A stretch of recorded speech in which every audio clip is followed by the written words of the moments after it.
Right. Hello.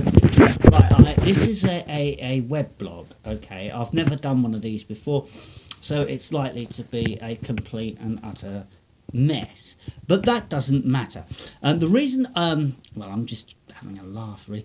Right, now, I'm trying to do this weblog because, well, it's in response to the chairman of South Suffolk Labour.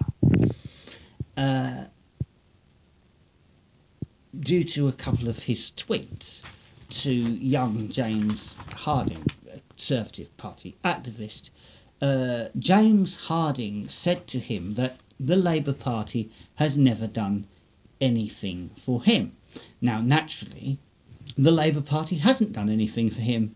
The only thing the Labour Party does anything for these days is the Labour Party. The only thing Labour Party members do for anybody, their councillors and MPs do for anybody, is themselves. They are basically a bunch of self-serving people.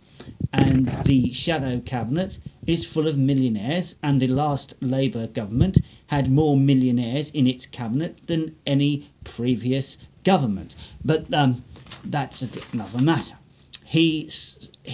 Luke replied to James when he said that the Labour Party had done nothing for him.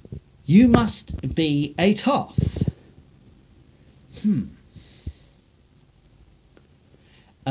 This is interesting because Luke's hero is Tony Benn.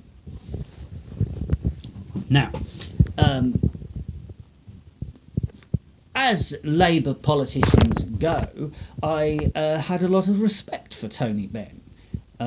He was a political thinker who liked to speak for people's rights, though his ideas of capitalism being the reason for all the evils of the world and the answer being socialism were obviously wrong.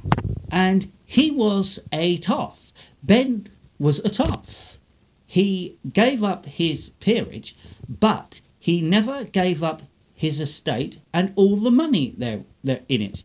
Tony Benn was a toff. What kind of working class bloke calls his son Hillary? Anyway, I'm going to carry on a bit. Anyway, Luke was on about the Tories doing things to give working class just enough to keep them docile and stop them from demanding more.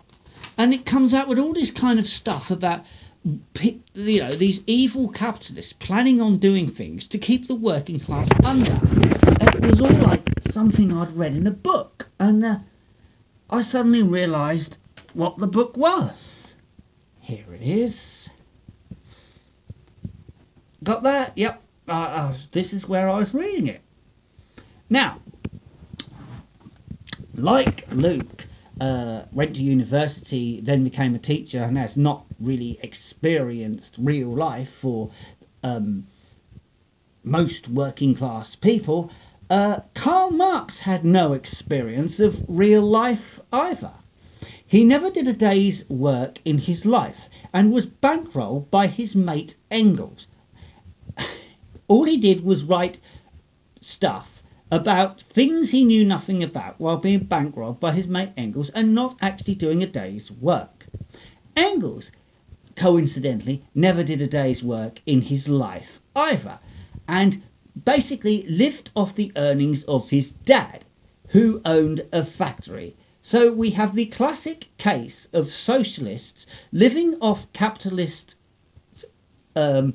gains while slagging off the capitalist system. Such is the hypocrisy of socialism, and it hasn't changed ever.